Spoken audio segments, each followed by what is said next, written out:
सबसे बड़ी खबर बता दें आपको कि ट्रंप और नेतन्याहू का गजा के लिए अमेरिकी अमन मंसूबे पर इत्तेफाक हो गया है। हमास को इसे कबूल करने का तंबिया भी दिया गया है। बड़ी खबर आपको बता दें, व्हाइट हाउस में इजरायली वजीर आज़म बेनियामिन नेतन्याहू के साथ गजा में अमन मुज़ाकरात के बाद अमेरिकी सदर यानी सदर डोनाल्ड ट्रंप का कहना है कि मुआहिदा बहुत करीब है। दोनों रहनुमाओं ने 20 नुकाती अमन मंसूबे की हिमायत की है, जबकि हमास का कहना है कि इससे ये तजवीज़ बाज़ाब्ता तौर पर नहीं भेजी गई। आपको पता गजा में जंग बंदी और हमास के बगैर ट्रंप का 20 नुकाती फार्मूला क्या है ये बताएंगे, यानी 20 नुकात ऐसे हैं जो बताए गए। नाज़रीन हम क्या आप जानते हैं ये जो पीस प्रोसेस शुरू हुआ है इसमें क्या कुछ कहा गया है, जो मुख्तसर ये भी बताएंगे आपको कि जो इस्लामी ममालिक है जिन्होंने इस पर इत्तेफाक किया है वो कौन कौन से हैं और ये 20 नुकात क्या है और क्यों नहीं ईरान इस पे इत्तेफाक कर रहा है। 20 ऐसे पॉइंट्स हैं जो शराइत रखे हैं, जो उर्दू के सामीन है या नाजरीन देखने वाले हैं, हम उनको ये 20 पॉइंट्स बताएंगे आज के प्रोग्राम में कि किन पॉइंट्स पे कौन से शुरूत रखे गए हैं यानी शराइत रखे गए हैं जिन पर फलस्तीन में यानी गजा में क़याम अमन आएगा। ये इसमें कुछ पेचीदा पॉइंट्स भी है, जो गजा अथॉरिटी है या जो इजरायली अथॉरिटी है क्या वो इस पे आमादा होंगी, अमेरिका का किस तरह से इसमें प्रेशर होगा और जो दूसरे अरब ममालिक है वो इसमें किस तरह से अपना रोल अदा करेंगे। 20 फार्मूले क्या है तो आपको नाज़रीन बताना चाहेंगे कि सदर डोनाल्ड ट्रंप ने गजा की पट्टी के लिए एक जामिया मंसूबा पेश किया है जिसका मकसद फौरी जंगबंदी और एक नए सियासी व इंतजामी ढांचे की तहत अमन की राह हमवार करना है। व्हाइट हाउस के जानिब से पीर के रोज जारी होने वाले इस मंसूबे पर इजरायली वजीर आज़म बेंजामिन नेतन्याहू ने भी इत्तेफाक किया है। मंसूबा 20 नुकात पर मुश्तमिल है जिसकी रूस से गजा को इस असले से पाक इलाका बनाया जाएगा और इसे एक फलस्तीनी कंटोनमेंट कमेटी के सुपुर्द किया जाएगा जिसमें बैनुल अक़वामी माहिरीन भी शामिल होंगे, जबकि हमास को इस इंतजाम में किसी किस्म का किरदार नहीं दिया जाएगा। जी हाँ, हमास इसमें नहीं रहेगा। गजा दहशतगर्दी से पाक इलाका होगा जो इसके पड़ोसियों के लिए खतरा नहीं होगा। आपको बता दें पहला यही है कि जो गजा है ये जो उसके पड़ोसी ममालिक है उन्हें जो है खतरा नहीं रहेगा कि कोई भी मिलिटेंट या टेररिस्ट अटैक होगा, इससे पहले पाक किया जाएगा। यानी जितनी भी मिलिटेंट आउटफिट्स है वहां पर उन्हें कहा जाएगा कि वो हथियार डालें। दूसरा इसमें क्या है, गजा को गजा के लोगों के फायदे के लिए दोबारा तामीर किया जाएगा जो जरूरत से ज्यादा नुकसान उठा चुके हैं। आप जानिए कि गजा जिस तरह से तबाही मची है, बड़ी बड़ी बिल्डिंग है आपने देखी, जमीन बोस हो गई है, लोगों को जानी और माली नुकसान हुआ, फैक्ट्रियां इंडस्ट्रियां दुकानें तबाह हो गई और इन लोगों को फिर एक बार जो है रिहेबिलिटेट किया जाएगा। इनको बाकायदा तौर पर इंटरनेशनल फंडिंग आएगी, इनके घर तामीर की जाएगी, इनके बिल्डिंगें तामीर की जाएगी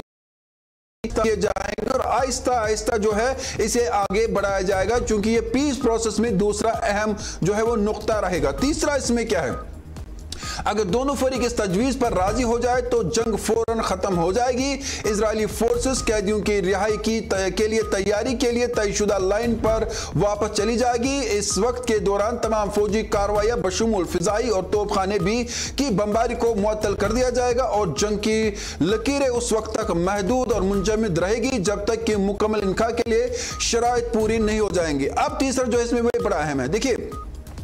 इजराइल को कहा गया कि अगर आपने पहले 2 पॉइंट्स माने हैं यानी जो गजा की अथॉरिटी है या जो मिलिटेंट आउटफिट्स वहां पर है और बिल्कुल जब हम हमास की बात करते हैं उन्हें कहा गया है कि अगर आपने इन पॉइंट्स पे जो नुकात दिए गए हैं अमल पैरा आप हो गए तो हम यहां से चले जाएंगे। दो तरफ से जो है फलस्तीन यानी गजा पर हमले हो रहे हैं, एक क्या हो रहा है, एक की फिजाई हमले हो रहे हैं यानी हवाई हमले हो, दूसरा तोप खानों से तोप जो है वो हमले हो रहे हैं यानी जमीनी हमले हो रहे हैं, वहां पर टैंक्स चला जा रहे हैं, बुलडोजरों का इस्तेमाल किया जा रहा है और अगर वहां पर हमास ने हथियार छोड़ दिया या फिलहाल जो है वो ट्रैक 2 पे आ गए तो यहां पर जो इजरायली फौज है वो पीछे हट जाएगी, जो कि बड़ी अहमियत की बात है।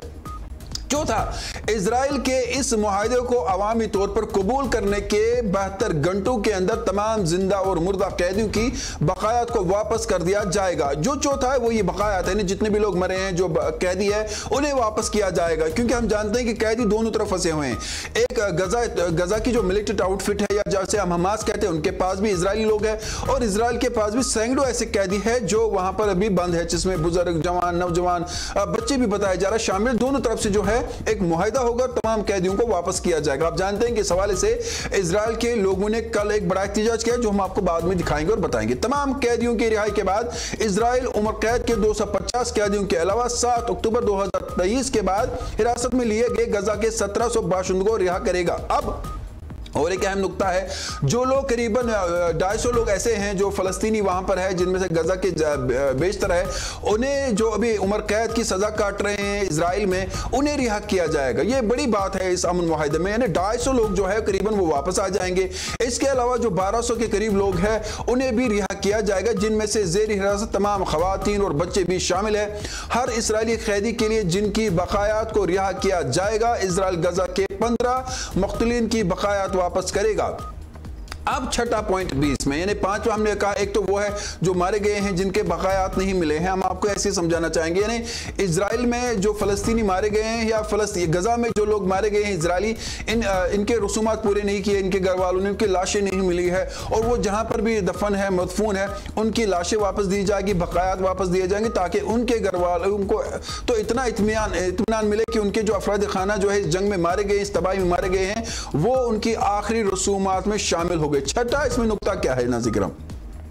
तमाम कैदियों की वापसी के बाद हमास के अरकान को आम मुआफ़ी दी जाएगी, यानी जो हमास मिलिटेंट आउटफिट है, चाहे उनने किसी को मारा हो, कोई एक्टिविटी किए हो या किसी तरह से भी किसी हमले में वो मुलव्वस हो, उन्हें आम मुआफ़ी दी जाएगी। वो फिर जो वहाँ का सिस्टम बनेगा, जो वहाँ की एक अथॉरिटी बॉडी बनेगी, उसमें शमूलियत इख्तियार कर सकते हैं। जो पुरअमन बकाए बाहिमी के अहदे करते हैं और अपने हथियारों को ज़ाया करने का अहद करते हैं, हमास के वो अरकान जो गजा से निकलना चाहते हैं, इन्हें वसूल करने वाले ममालिक तक महफूज रास्ता फराहम किया जाएगा। अब देखिए,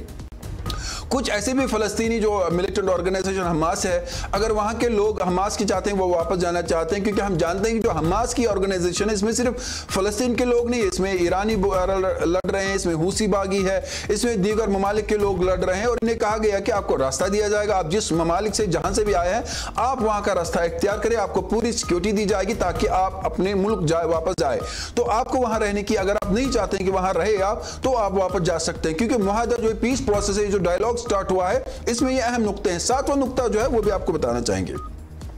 इस मुआहदे की मंजूरी के बाद जो है फौरी तौर पर गजा की पट्टी में मुकम्मल इमदाद भेजी जाएगी। कम अज कम इमदाद की